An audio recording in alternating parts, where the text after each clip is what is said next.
So now I feel like it's everybody's topic, especially as we inch closer and closer to the 2025 NFL draft. What is something that Brandon Beane could do that would piss all of us off, even dating back to when we selected our quarterback for the future? You can just, scroll through the timelines of 2018 and see people bitching up a storm about the Buffalo Bills not selecting Josh Rosen and selecting Josh Allen instead. My point is that everybody has a wish list when it comes into their respective favorite teams' upcoming draft class. And on today's episode, I ended up hitting X and I asked my following, what is the one thing that the Buffalo Bills could do in this upcoming draft class that would piss you off? And trust me, we have a wide variety of answers, and we are going to unpack all of them. Afterwards, I'm going to switch over to the live chat audience. As many of you guys know, first half of my episode is me discussing the topic at hand, and then the second half is exclusively a Q&A segment where I let the live chat community take full control of the episode. Welcome to another edition of the Bills Mafia Report, your daily Buffalo Bills podcast, Monday through Friday. Do me a favor, guys, if you haven't already, please smash that like button for me. It helps propel it out to the YouTube algorithm so more hungry Bills fans that are looking forward to discussing their favorite team on a daily basis can discover it. And for those of you listening on Spotify and Apple Podcasts, if you enjoy this daily podcast, please do me a favor. Leave a rating and review, and why not tell a friend as well. But anyway, guys, let's go on ahead and knock into some of these responses. And let me tell you what, man, we had quite a few people hop in on today's discussion, and I, for one, cannot wait. Let's go ahead and pull this up. Boom. Now, guys, what I'm probably going to do in the future is that I am probably about to make this a regular portion of my shows and or segment. So highly recommend that you do follow me on X so you have an opportunity of having your take featured on the episode. @ real Dan Mitchell. So first take is, what is the number one thing that would piss me off if the Buffalo Bills pulled this off in the upcoming draft? And this comes in from Bills Muse. He says, trade with the Kansas City Chiefs again, or trade out of the first round completely. See, that's kind of a narrative that sort of annoys me. I'm not going to lie to you. It really, really does, right? Like, people are so enamored and they make it a personality trait almost, to where they say, oh my God, whatever we do, we cannot trade with the Kansas City Chiefs. Now, especially since everybody likes to use that one example of last year with Xavier Worthy and Keon Coleman. Did Keon Coleman not perform the way that I wanted him to in 2024? Absolutely. But really, when you look at it and you compare paper on paper between both of those wide receivers, they virtually finished with the exact same metrics all over the place. And Keon Coleman ended up missing about 4 to 5 games on top of that. I really don't think that anybody can look you in the eye or look you deep into your damn pupils and your retinas and say, if Xavier Worthy was on this team, make no mistake, the Buffalo Bills would have won the Super Bowl, man. There's no question. Nobody would agree with you there, right? I think that he was utilized in the Kansas City offense as much as Keon Coleman was, where he was on a short leash at the beginning of the season. And Keon obviously ended up getting injured, and he just didn't look the same. Look, if the Buffalo Bills decide to trade down, and it is with the Kansas City Chiefs, will it be at least marginally frustrating? I suppose. But at the end of the day, it's no big deal, right? Like, we have a 3rd-round pick that needs to be selected at some point. Whether or not it's with the Kansas City Chiefs, or whether or not that it's with the Carolina Panthers, for example, or whoever we end up trading with, have to have faith in Brandon Beane. Like, that whole Xavier Worthy versus Keon Coleman situation is such a damn anomaly. And I don't know. But I do not think that this will happen this year, because I really don't think that Buffalo is going to trade down. They could, especially if they wanted to finesse something where they trade down only to use that capital to trade up in the second and or to acquire a third and make some of these transactions elsewhere. I could certainly see it coming into fruition. However, let's see what else we got here. Jason Phillips, who is a Broncos fan, by the way. I can promise you that. Kenneth Grant, if he falls to you guys. Well, let me tell you something about Kenneth Grant. And like I said, this guy is a Broncos fan who's engaging with me and submitted his answer on today's question of what would the Buffalo Bills do to absolutely piss you off. And Kenneth Grant, if he falls to the Buffalo Bills, would be a dream, as many of you know. I know that y'all will probably listen and hear, hey, you know what? Like, that is my number one prospect. Like, you have heard me discuss this prospect ad nauseum. Kenneth Grant should certainly strike fear in the rest of the NFL if that came to fruition. All right. We have Let's Go Buffalo. Bills are electric. Thank you so much for your contribution over on X. And again, guys, say, for example, you ever want to be a part of these segments, certainly go ahead and follow me on X at Real Dan Mitchell so you can be. All right. He is saying using pick 62 on linebacker Chris Paul because we have no third-round pick. I will take a safety, an edge rusher, a corner, a defensive tackle at 62, even a running back, but not a linebacker. So I'll tell you what, that has also been a position where I've seen not a lot of people, but a small handful of people shout out specific like targets at the linebacker position, acting as if that should be one of our number one priorities because Matt Milano's contract is expiring at the end of the season, what have you. For me, I kind of want to avoid a linebacker almost entirely. Like, say, for example, we could walk away with somebody in the 5th round, right? Like late 5th round with one of our selections there, then I am also happy. I saw that we brought in Chris Paul for a workout and or a top 30 visit over the weekend, and he's going to go right in the 2nd and or the 3rd. Now, what I want to focus on, as many of us are well aware, is position groups that need to have a day one starter, a day one impact player on the roster right then and there. When we walk into the 2025 season, we have Matt Milano under contract. He's playing. Say, for example, he gets hurt again. We have Dorian Williams, who is sitting on the bench by itself, right? You have Bernard, who is a starter. And the Buffalo Bills just don't run 4-3. Like, we don't run enough 4-3 to justify drafting a linebacker again this year. We really, really don't. Like, there's no point in it. Because we don't want to take Taron Johnson off of the field. We run nickel for a reason. So us really targeting a linebacker that early doesn't really make a lot of sense to me. I could see an entire different conversation next year because some people may have a differing opinion than myself. But always remember, we have an entire new draft class next year and an entire new set of potential draft capital that can be spent in the 2026 NFL season. So don't rush it, right? I would have to agree with Let's Go Buffalo here, except for the running back take, but we will get to that.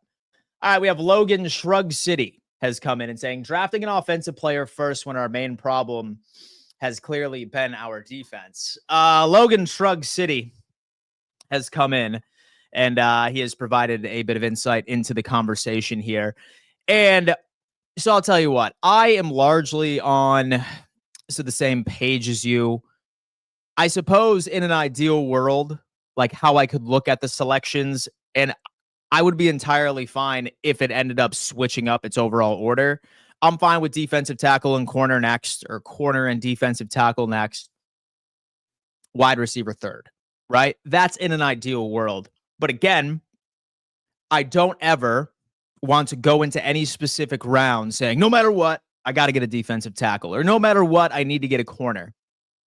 I think that there would be a couple of scenarios where I suppose I would be okay with drafting a wide receiver that early. Number one, he better be a damn scheme fit. He better be a damn scheme fit. I swear to God, if we end up going wide receiver in the first, and if I see that this fool is a slot, or he is a slot guy that this team is really hoping that can transition over to an X, that's a project sort of player, and that's what we did. It really depends on who is left on the board, if you were to ask me. If Kenneth Grant is still on the board, as we have said several times, say, for example, Will Johnson, say, for example, Jahdae Barron is somehow still on the board, and we end up going for Matthew Golden, or we go with Luther Bird in the third, for example, for sure, I'm going to be mad. So I get that, Logan, and I appreciate your insight. We have James Alexander Perks has come in. James, what is going on? I sincerely hope that you are enjoying your afternoon, my friend, because I do know that you are across the pond Look at that, man. Hope all is well. Take a linebacker early. And so I know Milano is in his final year and the jury is still out on Dorian Williams. I just think picking one in the top 4 rounds is absolutely unnecessary.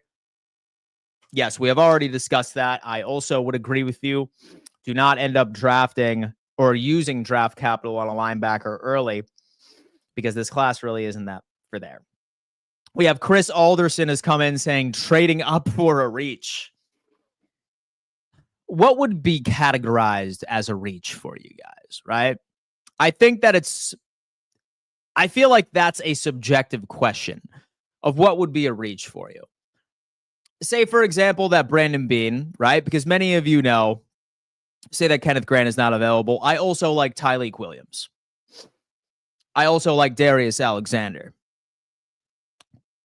Say the Buffalo Bills end up trading up with the Minnesota Vikings to 24, and say the reason that we did it was just because we panicked and we thought that the Pittsburgh Steelers went with Kenneth Grant.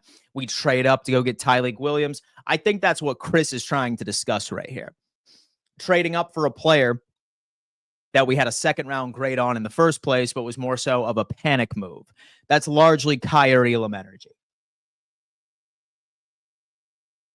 But we will see. We have Elvis Ain't Dead has come in with his absolutely not. This would piss me off if the Buffalo Bills did this. Draft a running back in the first and or the second round. And let me tell you what. This is a very polarizing topic, but I don't care. I'm just going to rip the Band-Aid off. I'm going to be pissed off if we draft a running back at all. What is the point of drafting a running back right now? We know, and you know what? This is going to sound disrespectful, but it's true. And a lot of NFL front offices have this same mentality. Otherwise, we wouldn't see so many examples of how they regularly address the running back position. Where it stands right now, we have James Cook on the roster. He's playing. It has already been announced that he is playing, even though he's upset about his contract situation. He's playing. He's on the roster. There's no point. He's going to be playing with a giant chip on his shoulder. In fact, I could even go as far as saying that I think that we are going to have the best James Cook season ever because he is auditioning for his potential next big bag. And we have Ray Davis, who took full advantage of all of his opportunities in 2024. His advanced metrics are through the damn roof. And you have Ty Johnson, who we ultimately ended up extending to a 2-year contract. First year is fully guaranteed. Don't forget about Reggie Gilliam, who always ends up taking that 4th running back spot by itself. So with so many holes on this roster for me, that we need not only depth, but we need a day one contributor. We need starters in this draft. And the starters where we need them is a defensive tackle, is a cornerback. I would even argue a safety that can really play a role in pass coverage by itself, a vertical separator in the wide receiver room. And there's other positions that I would say take priority over a running back if we're trying to plan for the future, such as depth pieces on the offensive line. Because remember, we have Connor McGovern. He's going to be a pending free agent next year. So is David Edwards. So I think a lot of those position groups, if like we're trying to draft for the future, yeah, draft them instead. Guys, when you look at the draft, most players, especially once you get into the second or the third round, they need some time to develop into the actual game speed of the NFL. The running back position is one of the very few where there is no learning curve. There is no learning curve at all. They hit the ground running almost immediately. If we decide to walk away from James Cook, which I think that we will next offseason, draft a running back in the second round next year. That's all I got to say, because we'll have Ray Davis in his 3rd year. We'll have Ty Johnson on the 2nd year of his contract, what have you. So, yes, I would agree, Elvis. Drafting a running back in general, I think would just be spending a draft pick on a player that is just going to play on the practice squad or be on the practice squad. We would be drafting a guy that we know is going on the practice squad, barring some crazy trade within the draft by itself. But again, I do not see it happening. River Rat has come in. What's up, River Rat? I appreciate the contribution here. I will not be happy if I watch the first round for hours and they trade back. So we need more high quality players in order to get game changers. You need to trade up, not trade back. For me, it's more about finding scheme fits, right? There are a lot of players out there that you see teams select that don't fit their scheme at all, and they hope that they can transition into the player that doesn't necessarily exist. Number two, it doesn't matter when it comes into the first round. Oftentimes, you're only seeing about 20 to 21 players that truly have a first round grade. And the Buffalo Bills are a very good team. And that's one of the downsides of being a very good team is that you are never really selecting in the area where it is a pound for sure this guy is going to be a hit. And no portion of the NFL draft has that sense of security. I mean, shit. How many times have we seen a first overall pick completely bust? It's happened so many times. Or not live up to expectations. It's happened so many different times. So I do agree that I would like to see us trade up, but only because I have a couple of players that I believe would be a perfect scheme fit for us that are slated to go just a couple of picks before 30. Hence why I've been like, yeah, let's lock and load with the Minnesota Vikings and grab 24. Or maybe send over some compensation for the Steelers, for example. Like one of the two. That's kind of where I'm at. But listen, I totally get that. We have OG Capo has come in saying, pick a safety before the third round. It depends, man. It depends for me. Because many of you know that I believe it's not only a prospect or somebody that's exciting for the future, but I think that our first three picks, I need an actual game changer. I need an actual starter on this squad. If Emin is there, and then some of our other prospects we have been looking for are already off of the board, or Malachi Starks is there, I'd be okay with either of those dudes. Like, that's like adding a Kyle Hamilton-esque player to the team right then and there. But again, like, there's players that I like better. But, I mean, say that those two are there, I'm fine. I'm probably not going to be bitching too bad. But I better see a Tyleik Williams, or I better see a Darius Alexander, or I better see an Omar Norman Lott on this team by the time that it's our next selection. I better see a Jalen Royals after that. But say that it's not Eminwari and or Starks, I would probably agree with you. I'm more of a Billy Bowman guy in the fourth round, or perhaps even the fifth. We will see. Light Yu-Gi-Oh has come in, has said drafting Landon Jackson at 30. Interesting. I feel like Landon Jackson would be a perfect example of reaching on a high first round pick. He's a solid player, right? He's polarizing. Some people think that his combine, his last year, is not going to translate into the NFL because they haven't forgiven him for that one video that came out a couple of years ago. I feel like Landon Jackson, for me, I would feel a hell of a lot better if we decided to go edge rusher. And that's not even, I suppose it would be okay, because that's the second most important position on any NFL squad by itself. But I would have to agree with you, 30 Landon Jackson, depending on who else was on the board, probably be like, I don't know. That's me. Next up, we have Mike All has come in and saying drafting a quarterback and or a non-speedy wide receiver. Mike All has come in. I feel like I would agree with you there too. I feel like going for a quarterback in general, like not unless it's like a 6th or a 7th round guy, but again, that's just drafting a position that's going to automatically be a practice squad placement. And we already have 3 QBs on this roster, one of which is Mike White, who is going to be the practice squad guy again. And we have Mitchie Biscuits, who is going to be QB2. He's already under contract. Why in the hell would we bring in a QB when we already have somebody on the practice squad? There just isn't a need at this point. And a non-speedy wide receiver, I think I would probably have to agree with you here, right? Because last year, us going for Keon Coleman didn't really piss me off much, because the biggest issue with the Bills receiving core 2 years ago was that we couldn't catch a cold.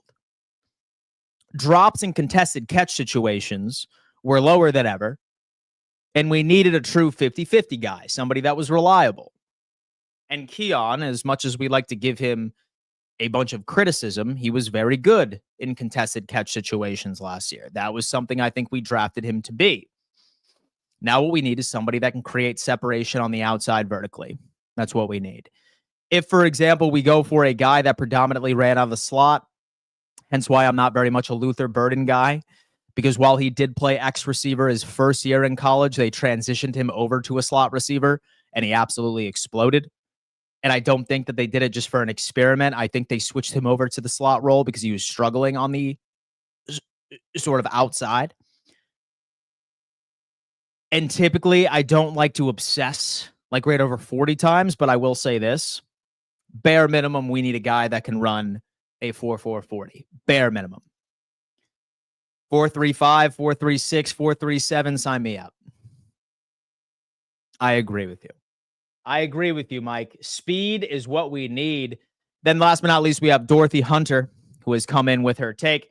And she said, trade James Cook to the Ravens or Chiefs for a 4th-round pick. Hell no. That's our main competition. Don't matter. If you can't pay Cook, don't trade him to the enemies. And the Ravens are already circling and monitoring like vultures. I'm not sure if that's even... Yeah, I'm not even sure if that's true. However, again, I do not believe... I do not believe that the Buffalo Bills are interested in trading James Cook whatsoever. And I don't think that any team is really interested in trading for James Cook right now, largely because why would they want to trade for a running back that wants $15 million a year, where they could very easily grab a running back in one of the most highly touted running back classes in history, a very long time, and pay him a rookie contract? It doesn't really make sense. It does not really make sense. So that's going to have to do it. Again, guys, I do want to tell everybody, if, for example, you ever want to be a part of this statement, Bills Mafia, how Bills Mafia feels segments, go follow me at Real Dan Mitchell on X, because I'm probably going to be incorporating quite a few of these segments moving forward, since we're getting into the heart of the offseason. And after the draft and after just initial speculation, especially after all of the into the schedule release, for example, it's going to be a dead time for sure as far as news cycle. So I might as well get the takes from my lovely listeners and viewers. Guys, this is the time where I end up transitioning over to my live audience to see exactly what they have to say about the topic. Again, I would like to remind everybody, so that I could easily decipher between questions and statements, please label all questions with a Q and a dash.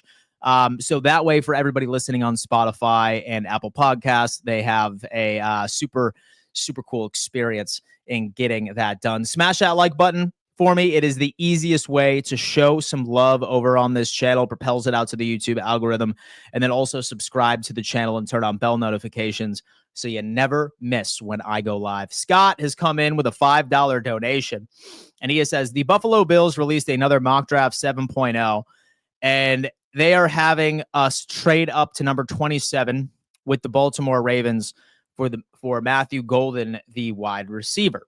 I'll tell you what, Scott, and by the way, thank you so much for the donation to the show, man.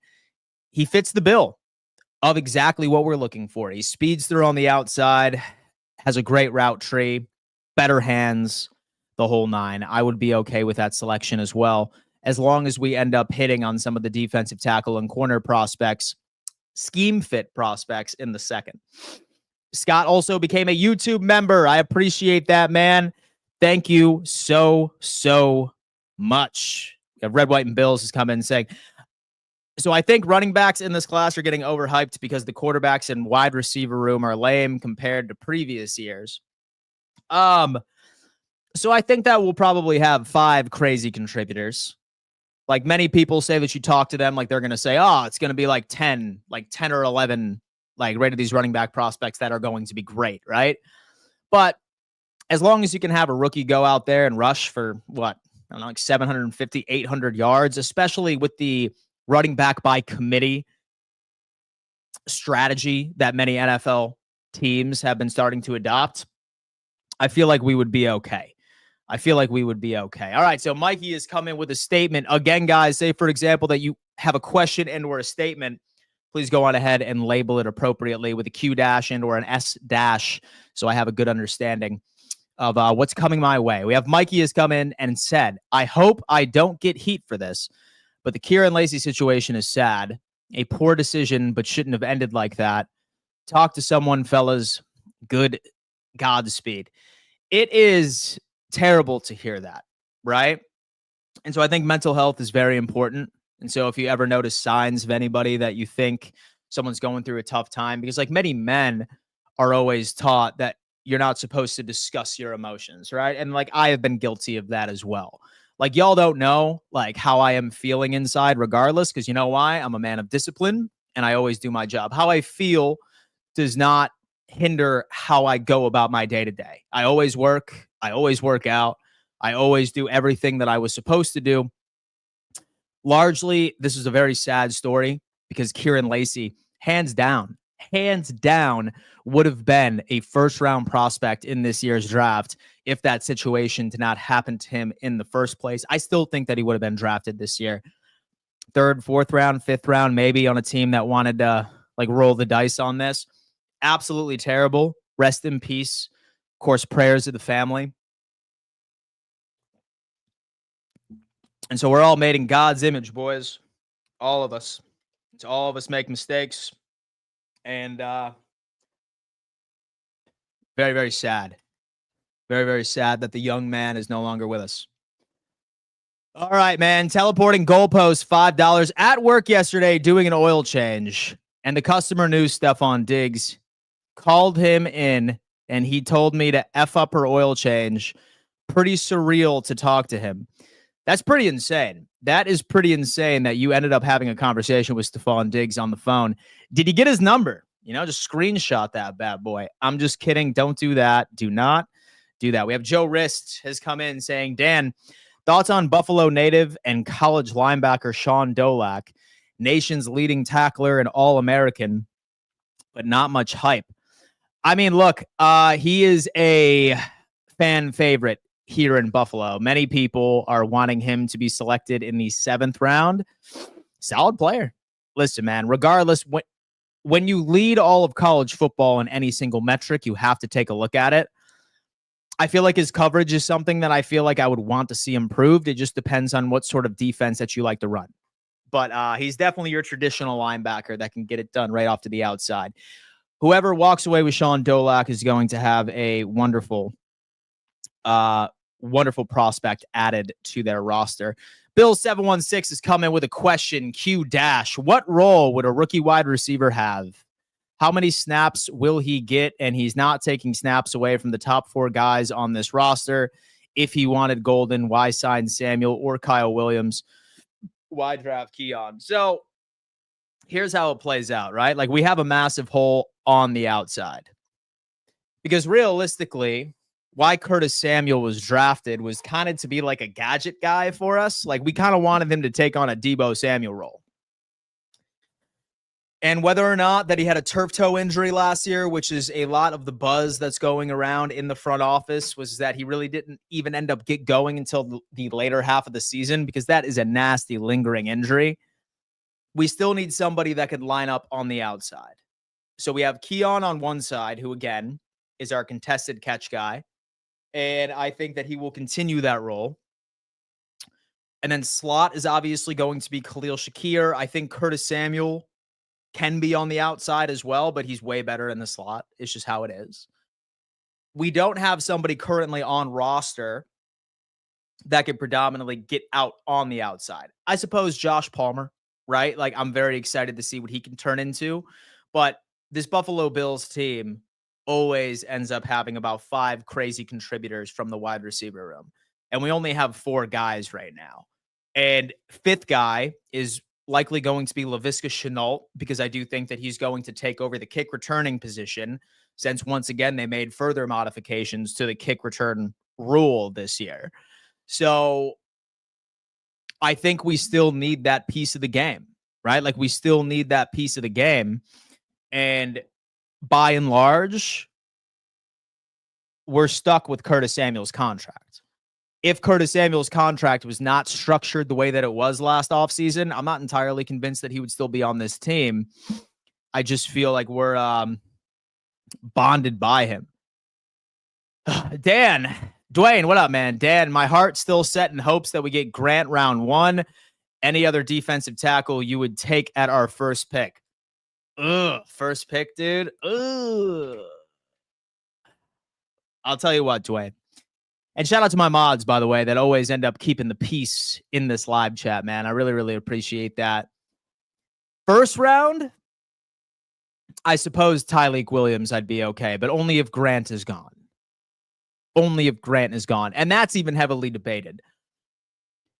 Because if that was the case, I would rather trade down and grab Tyleik Williams in the early second, right? Like you trade down, draft Tyleik Williams, then you trade up in the second as well and like use a fourth to get up like mid-round right in the second to grab somebody else.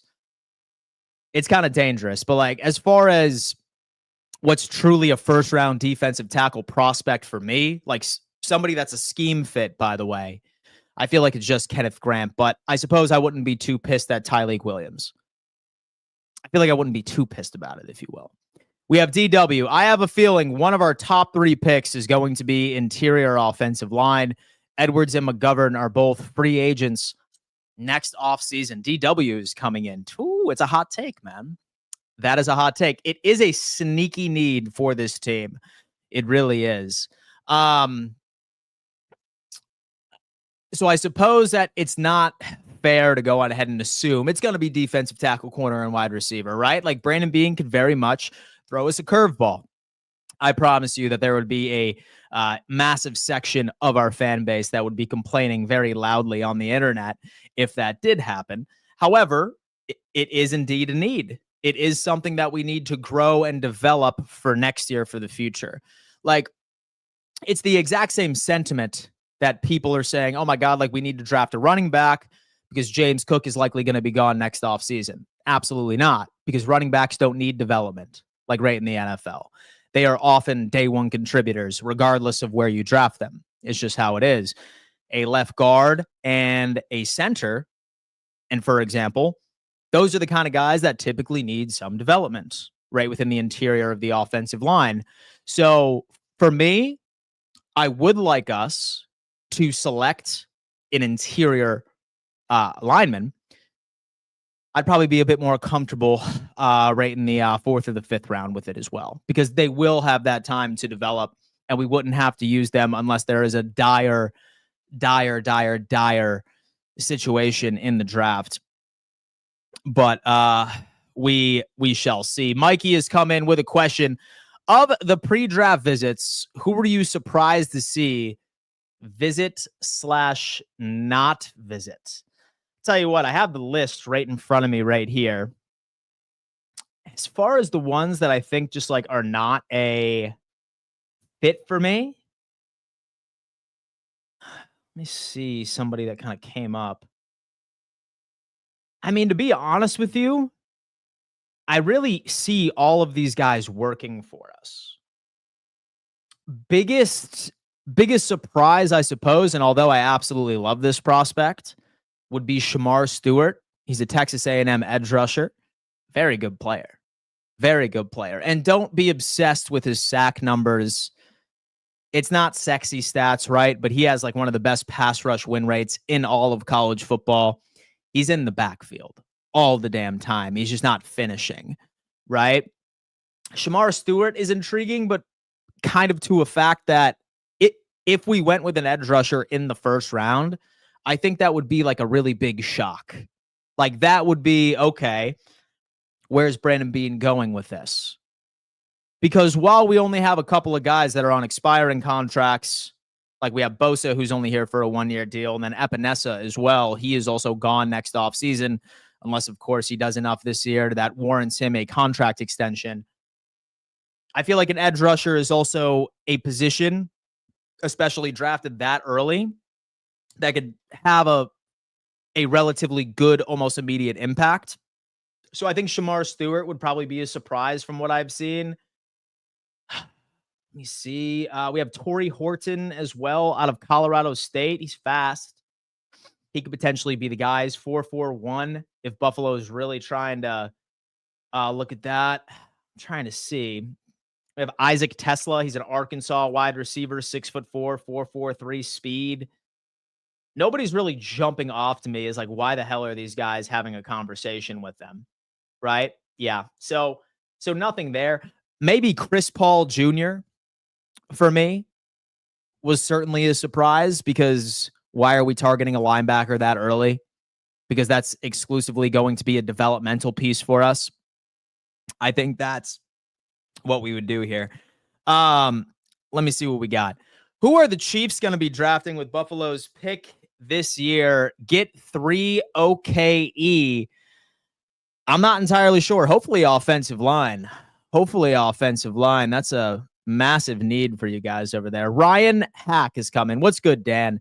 Just gotten here. In my opinion, worst case, we trade up in round 1 and pick a guy who would probably be available where we were anyways. I don't think there's much room to mess up. I like that a lot. And so I'm going to read it again. What's good, Dan? I just got in here. In my opinion, worst case, we trade up in round 1 and pick a guy who would probably be available where we were anyways. I don't think there's much room to mess up. Listen, it is a perfect place to be. Perfect place to be. Joe Rist is coming with a statement.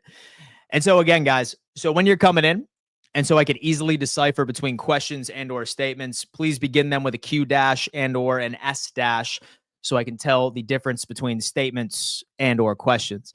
We have Jay Maholtras come in and saying, Torrey Horton from Colorado State and reminds me of Diggs, with hopefully without the drama.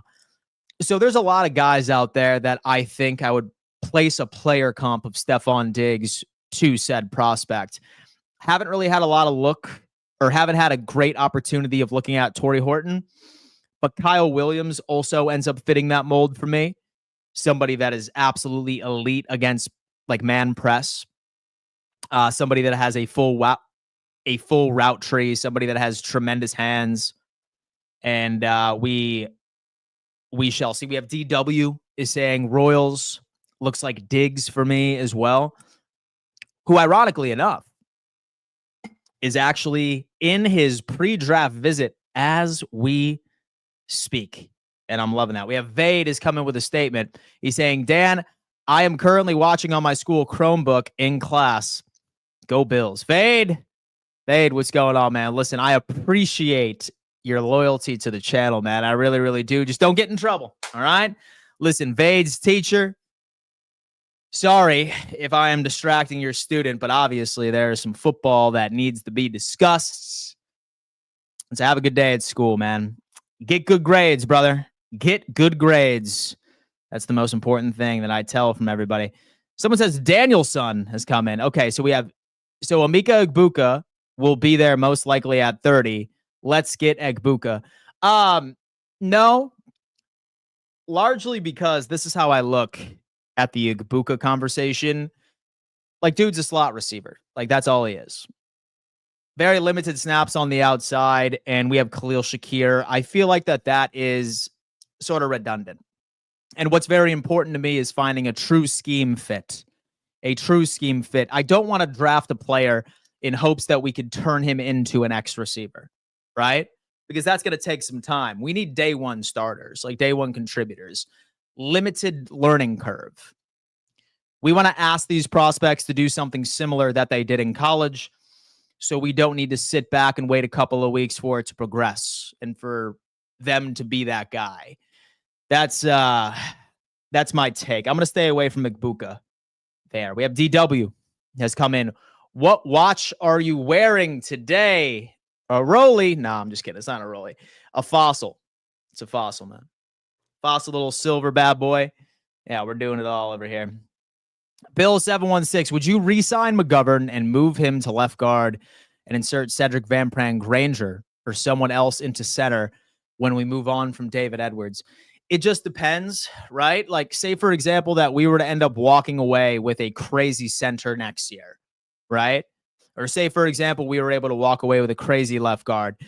More than often, like, you're going to see a lot of tackles go above guards in any single NFL draft class.